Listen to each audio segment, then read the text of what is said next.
बरोबर आहे सांगतात ना तरी कुळवधू लपवी अवयवात हा लेण्याचा ताळेबंद जास्तीत जास्त अंग झाकणे हा लेण्याचा ताळेबंद आहे. काय आता पोरांच्या पेंटी निघाल्यात माग इथं फाटलेले इथं फाटलेले इथं फाटलेले माग फाटलेले त्याचे ते पेंटी पाहिले वाटते रुपया आठवणे देवा लईच भिकाऱ्याच्या घरात आहे का काय बोलत तुम्हाला मी बोल ना सांगू ना तुम्ही असं गाडा घातले का बळा गोळा आता ते फाटलेलंच भेटत आहेतच एखाद्या नाटाने घातलं म्हणजे तुम्ही तेच घालायचं का मी तर म्हणतो एखादा चित्रपट जर नागवा निघाला ना नाही सगळे नागवे हेंडा लागले तर पहिलंच होतो तुम्हाला म्हणजे जे नाटक असते तेच ते भांग कशी काढायची नाटाप्रमाणे चित्रपटातल्या नाटाप्रमाणे त्यांनी कपडे जे घातले तसंच वागायचं. अरे तुम्ही ज्ञानोबर आहे तू खबर आहे डोळ्यापुढे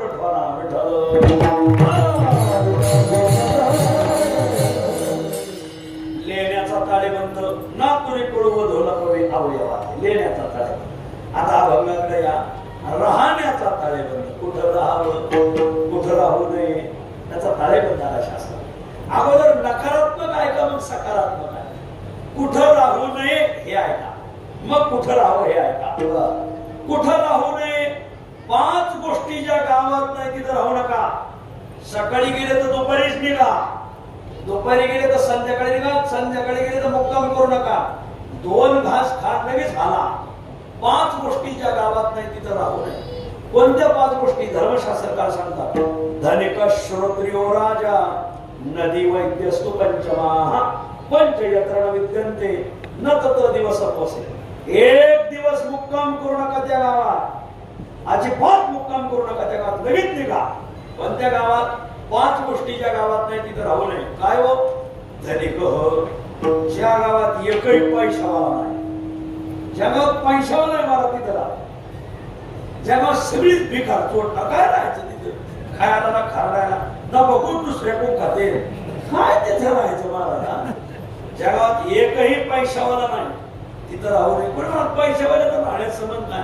अरे बाबा समजा तुला रात्री एखाद्या तुझ्या घरातला माणूस आजारी पडला आणि तुम्ही जालन्या दवाखान्यात डॉक्टर सांगितलं 5,12,000 कोणी पैशावाला नाही कुठून आणणार पैसे म्हणून गावात एखादा पैशावाला असा तुम्ही रात्रीदार ठोकलं त्याने ओळखलं पाहिजे किती पाहिजे 5 लाख 6 लाख घेऊन पण म्हातारी नीट का असं. ज्या गावात पैशावाला नाही तिथं राहू नये. धनिक श्रोत्रिय श्रोत्रिय म्हणजे ज्ञानी.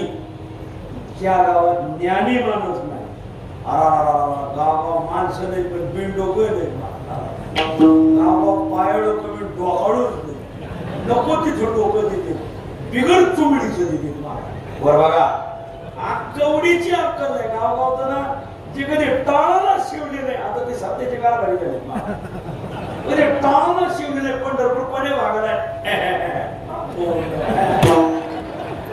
काहीच कळत. ज्ञानी माणूस असा ज्या गावात ज्ञानी नाही तिथं राहण्यात मजा काय मला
साधू म्हणजे काय व्याघ्रवाडा गाय सापडत एखाद्या वाघाच्या जंगलात एखादी गाय सापडा मेलीच गाय म्हणून समजायचं. तसं अभक्त माणसाच्या गावात राहण्यात मजा. ज्या गावात ज्ञानी माणसं नाही बसा त्या गावात राहण्यात मजा नाही. विठ्ठल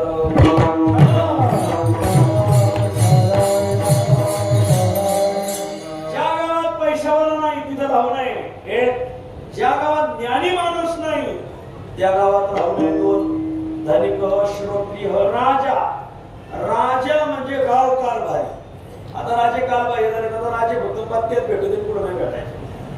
राजा म्हणजे गाव कारभारी. ज्या गावाला गाव कारभारी नाही तिथं राहण्यात मजा नाही. गाव कारभारी पाहिजे. का बरं? अरे न्याय आणण्याचा निवाडा कोण करेल? भल्या बुऱ्या मारी होता कोणी न विचारी. भल्या बुऱ्या मारी होता कोणी न विचारी. बोला भल्या बुऱ्या मारी होता कोणी न विचारी. पण तेथे राहू नये क्षणे होईल न कळे काय. क्षणे होईल न कळे काय. क्षणे होईल न कळे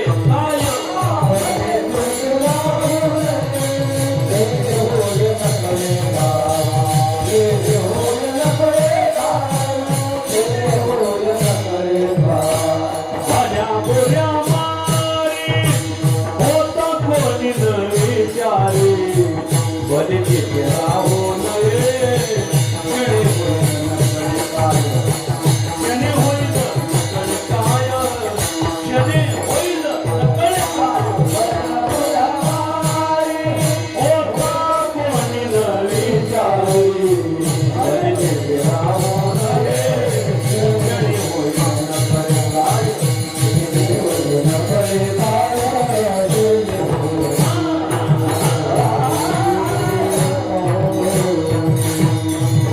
या गावाने राजाला म्हणजे गाव कारभारी नाही. गाव कारभारी नसल्यावर तिथं राहायचं कसं? तुम्हाला न्याय भेटायचा नाही. अन्याय झाल्यावर त्याला कोणी वाचा फोडायचं नाही. हे दुखणं मांडायचं कोणा पुढं. आणि म्हणून ज्या गावाला गाव कारभारी नाही तिथं राहू नये. धनिक श्रोत्रिय राजा नदी. इथं काय नदीचं नाव सांगितलं? घामावती. घामावती. घामापासून बहुतेक दोघांनी युद्ध केलं. घाम निघाला असेल तर दोघांच्या घामातून वाहिली घामावती. वा वेदावती कशी घामावती. भोगावती वेदावती घामावती अशा नदींची नावं. ज्या गावात नदी नाही तिथं राहू नये. म्हणून नदी कशाला पाहिजे? पिकं कशी काढायची? कोणी म्हणा मी बंधारा बांधलो. आपण मग बंधाऱ्यात पाणी कसं आणायचं? मोठा प्रश्नच ना. म्हणून धरणात पाणी सोडील कोण मोठा प्रश्न आहे. तर ते असो. मला हेच सांगायचंय माऊली. ज्या गावाला नदी नाही कोणी म्हणून आम्हाला नाही शेती करायची. अरे बाबा जरी शेती करायची नसेल तरी नदी असावी. का शेवटी तरी तुम्हाला नदीलाच न्यावं लागेल का नाही? आस्ती कुठं सावडायची आपल्या नदीलाच ना. आणि म्हणून ज्या गावाला नदी नाही तिथं राहू नये. नदी आणि पाच सांगितलं वैद्य असतो पंचमहा. ज्या गावाला वैद्य नाही तिथं राहू नये. वैद्य म्हणजे डॉक्टर नाडी वैद्य. ज्या गावाला वैद्य नाही तिथे राहू नये. पाच गोष्टी जिथं नाहीत तिथं राहू नये. धनिक श्रोत्रिय राजा नदी वैद्य असतो पंचमहा. पंचयत्र विद्यन्ते न तत्र दिवस मोसे. एक दिवस मुक्काम करू नका जिथं या पाच गोष्टी नाही. महाराज ठीक आहे. अजून एक श्लोक सांगतो. खूप छान श्लोक. संस्कृत सुभाषित काय सांगतात? आणखीन 4 ठिकाणी राहू नका. कुठं? अनायके नवस्तव्यम नवसेत बहुनायके. बालनायके नवस्तव्यम नवसेत श्रीनायके.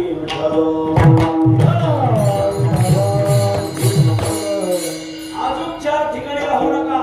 अजिबात राहू नका. कुठं? अनायके नवस्तव्यम. ज्या गावाला नायक नाही नायक नाही मग सगळे खलनायकच आहेत. त्या गावात राहण्यात काय मजा आहे? असं कोणीतरी म्हटलेलं आहे. नायक नाही म्हणजे गाव कारभारी. असो गाव कारभारी असं पाहिजे. हो मग अख्खं गाव कारभारी करून तिथे राहू नका. का? जिथं अख्खंच गाव डोकं लावित असेल तिथं राहण्यात मजा काय? सगळे आंधळ्याची बघा भैऱ्याच्या घरात येड्याचं भांडण मुक्याच्या दारात.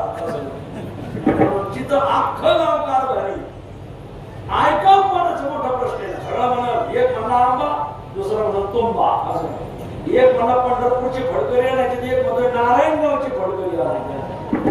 असा घोटाळा होईल. आणि म्हणून जिथं अख्खं गाव कारभार पाहतो तिथे राहू नये. अनायके नवस्तव्य. जगाला नायक नाही तिथे राहू नका. जगात अख्खं गाव कारभार बघत तिथे राहू नका. कोणाच्या सोपी डोक्यातून काय कलम निघल आणि कोण मारका बैल बाजारात शिरला अख्खा बाजार धरून देतो. त्याच्या गावात येणार सगळेच काम